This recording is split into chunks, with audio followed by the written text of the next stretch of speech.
नमस्कार मित्रों, इस समय हमारे साथ हैं एक पार्षद पद के उम्मीदवार और टॉर्च निशान है इनका।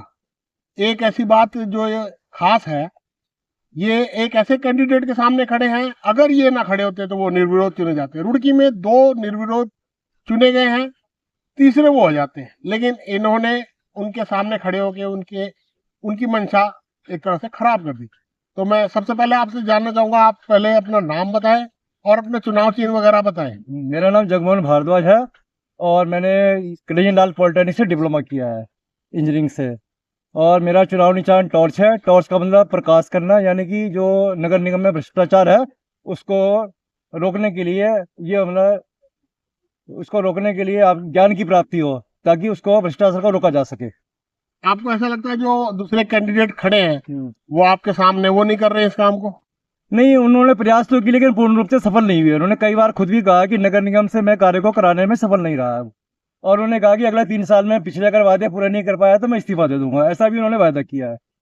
तो आपको लगता है कि वो इस्तीफा फिर से दे देंगे? अब ये तो उनकी मंशा है। पहले उन्होंने ये भी कहा था कि मैं चुनाव नहीं लड़ूंगा, लेकिन किसी वजह से चुनाव लड़ रहे हैं दोबारा, तो अच्छी बात है, लोकतंत्र में सबका अधिकार है, लेकिन वायदे से मुकरना एक अलग बिंदु है।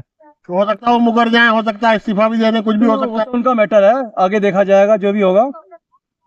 फिलहाल जैसे कि अभी आप खड़े हैं, वो आपके जो विपक्ष में है वो बहुत मजबूत कैंडिडेट हैं, 2 बार से जीते हुए भी हैं। तीसरी बात ये है कि वो बहुत ज्यादा लोगों के काम आते हैं और बहुत ज्यादा लोगों से जुड़े हुए भी हैं। एक अंतरंग संबंध है उनके साथ, घर के अंदर तक घुसे हुए हैं लोगों के। बहुत ऐसा हिसाब किताब है कि दुनिया कहती है कि बहुत काम करते हैं।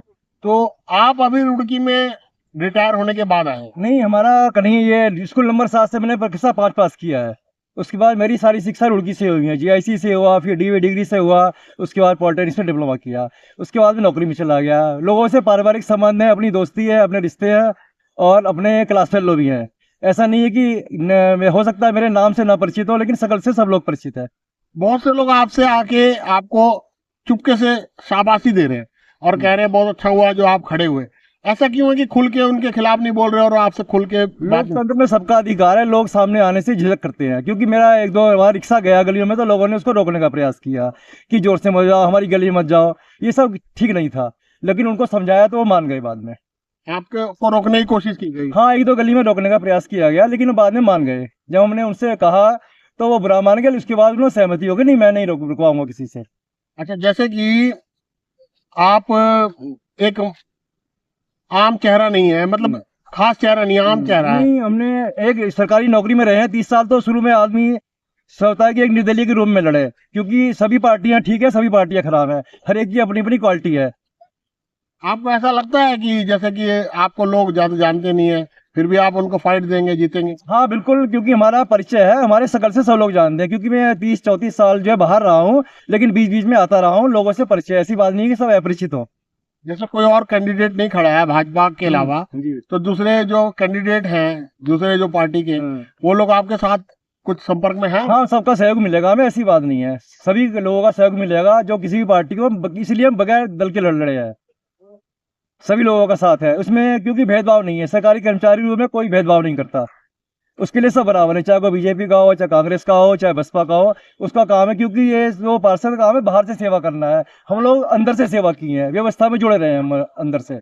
जैसे कि सब उनके खिलाफ हट गए, आपको ऐसा नहीं लगता कि आप हट जाते तो वो निर्विरोध जीत जाते? आदमी थे उनके खिलाफ, वो उनकी ही पार्टी के थे, तो उनकी मजबूरी थी हटना, नहीं तो पार्टी से हटा दिया था हमने।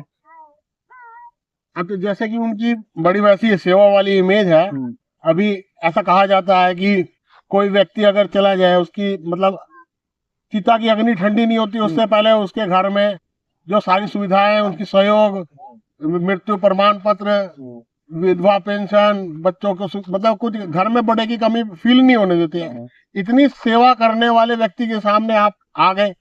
चलिए आगे कोई बात नहीं, ऐसा लगता है उसको हरा पाएंगे? नहीं, ऐसी कोई बात नहीं, उन्होंने सेवा की, अच्छी बात है। व्यक्ति रूप से किसी की भी सेवा करना अच्छा है, हम लोग भी सेवा करेंगे।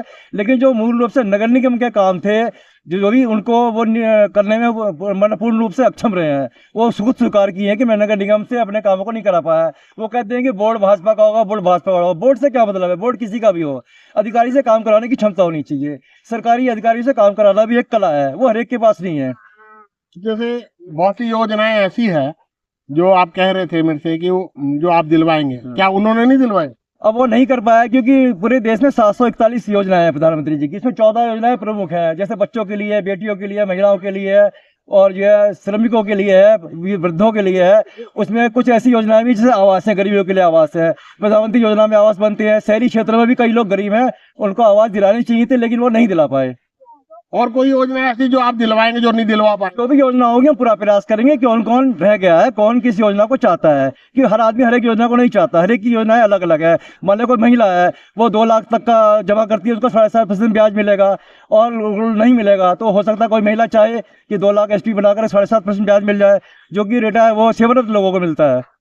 जैसे कि रुड़की नगर निगम के बहुत से काम वो कहते हैं कि कोई नहीं करता, तो आप करवा लेंगे उन कामों को? देखो, नगर निगम ने काम किए, जो उनकी 2 महीने सीसी बनी है वो सब उखड़ने लगी है, तो ऐसा काम कराने से भी क्या फायदा है? कम से कम ऐसा काम हो कि सीसी की क्वालिटी कम से कम 20 साल होती है, या जो खराब हो रही है ठेकेदार से उसको रिकवरी करानी चाहिए। 3 साल तक कोई भी सड़क खराब हो तो ठेकेदार से उसको ठीक कराने के लिए बाध्य करना चाहिए। ये काम आप करवा लेंगे? हम क्योंकि टेक्निकल आदमी रहे हैं, हम जानते हैं कि किस तरह से काम होता है, क्या क्या उसमें कमियां होती है, ठेकेदार किस तरह से गड़बड़ी करता है। तो जैसे कि आप जॉब में थे, आपका जॉब में जो कार्यकाल रहा बिल्कुल साफ सुथरा रहा, कोई आक्षेप नहीं? कोई आक्षेप नहीं रहा। हम 34 साल नौकरी की है, कोई बेदाग नौकरी की है। कौन सा डिपार्टमेंट बता रहे थे आप? एग्रीकल्चर मार्केटिंग में मंडी में भी रहे हैं, एग्रीकल्चर मार्केटिंग कृषि विदेश विपणन व्यापार विभाग में रहे हैं। और पहले कहाँ बताया था? पहले जल निगम में अप्रेंटिस किया 1 साल लोकल, ये रुड़की में ही। अच्छा, अब वैसे जॉब कहाँ रही आपकी? जो हमारी जो है, हम शुरुआत मुरादाबाद से की थी, उसके बाद आगरा, मथुरा, अलीगढ़, गाजियाबाद और गोरखपुर और मिर्जापुर से रिटायर हुए। विंध्यवासिनी के क्षेत्र से रिटायर हुए हैं। गोरखपुर योगी जी का क्षेत्र है, वहां भी हमने 4 साल काम किया है। तो आप आश्वस्त हैं कि आप जीतने वाले हैं? हाँ, जीतने का पूरा प्रयास करेंगे, हम ही जीतेंगे। बाकी सब लोगों को जो है वो पूर्ण रूप से कार्य नहीं करा पाए, इसलिए लोग उनसे नाराज भी हैं। तो आप और कुछ वादा करना चाहते हैं? क्योंकि वादे तो उन्होंने भी किए। हम लोगों से जो भी उनकी समस्या होंगी उनको पूछेंगे, उनका निस्तारण कराएंगे। जो भी मेयर होंगे उनका सहयोग पूरी तरह से करेंगे। हंगामा करने से कोई फायदा नहीं होता, अपने मेयर का सहयोग करना चाहिए, चाहे वो किसी भी पार्टी का हो। दूसरी बात हम कहना चाहते हूँ कि नगर निगम में बेसिक शिक्षा का जो स्कूल है उनकी हालत बहुत ही खराब है। हमारे जमाने में एक स्कूल में 200 बच्चे हुआ करते थे, अब नगर निगम के स्कूल में मुश्किल से 50-60 बच्चे हैं। जो गरीब बच्चे हैं वो कहाँ पढ़ेंगे? और तो तीसरी दिलवाएंगे ये, हाँ, ये नगर निगम के स्कूलों को सुधार करेंगे, डिजिटलाइजेशन करेंगे। क्योंकि अगर वो काम करते, लोगों को प्रयास करना चाहिए कि डिजिटली काम करें। प्रधानमंत्री जी का यही प्रयास है कि जो मैनुअली काम ना किया जाए। तो और कुछ कहना चाहेंगे? हम कहना चाहते हैं कि गलियों में आवारा कुत्तों की समस्या बहुत जोर शोर से उठाई जा रही है, लेकिन कुत्तों को आवारा कहना बहुत ही गलत बात है। क्योंकि भारतीय संस्कृति में हमारी माताएं बहनें जो है, चूल्हे की आखिरी रोटी कुत्तों को बनाती है, पहली रोटी गाय के लिए बनाती है, आखिरी रोटी कुत्तों के लिए बनाती है। शाम को 7-8 बजे कुत्ते घर के नीचे आके खड़े हो जाते हैं, रोटी की खुशबू से ही आ जाते हैं। जब उन्हें रोटी देते हैं उनको आवारा कैसे कहा जा सकता है? आवारा कौन कह रहा है उन्हें? आवारा कुछ लोग कह रहे हैं, मंचों से कह रहे हैं खुलेआम कि आवारा कुत्ते का इलाज किया जाएगा, आवारा कुत्तों का इलाज किया जाएगा। अरे आवारा कहाँ से? हमारी माँ बहनें उनको रोटी देती है सुबह शाम। सनातन धर्म में जीवों को भी आवारा कहना तो बहुत गलत बात है। जैसे गाय हमारी माता है और कुत्ता जो है भैरव का वाहन कहलाता है। तो और कुछ तो नहीं कहना चाहेंगे आप? बस बहुत मेरा साथ दे, मैं निरंतर प्रयास करूंगा, जो भी समस्या होंगी उनको निस्तारण करने का प्रयास करूंगा, क्योंकि मैं सरकारी व्यवस्था से जुड़ा रहा हूँ। चलिए, बहुत बहुत धन्यवाद। मतलब जगमोहन जी आश्वस्त हैं कि जीत सकते हैं। बहुत ज्यादा बड़ी बात भी नहीं है, क्योंकि 2 कैंडिडेट खड़े हैं और एंटी इनकम्बेंसी भी होती है, तो एंटी इनकम्बेंसी का भी इनको फायदा मिल सकता है। हो सकता है कि बहुत से लोग जो नाराज हों और इनको वोट दे दें, और इनकी अपनी मेहनत है, जैसे साफ सुथरी छवि है, हमारी पुरानी जान पहचान है, परिचित है, हम यहीं पढ़े हैं। पूरी मेरी क्वालिफिकेशन यहीं की है, पूरी प्राइमरी से लेकर के ग्रेजुएशन और डिप्लोमा की। चलिए, तो देखा आपने, बाकी जनता की इच्छा है, जनता है, जनार्दन है, पब्लिक जो है नेताओं की जो कह सकते हैं एक तरह से भगवान होती है, जैसा वो चाहेंगे वैसा होगा। तो मेरे साथ आप अंत तक रहे, इसके लिए आपका धन्यवाद व आभार। फिर मिलते हैं दूसरी किसी वीडियो में, तब तक के लिए मुझे अनुमति दें। नमस्कार।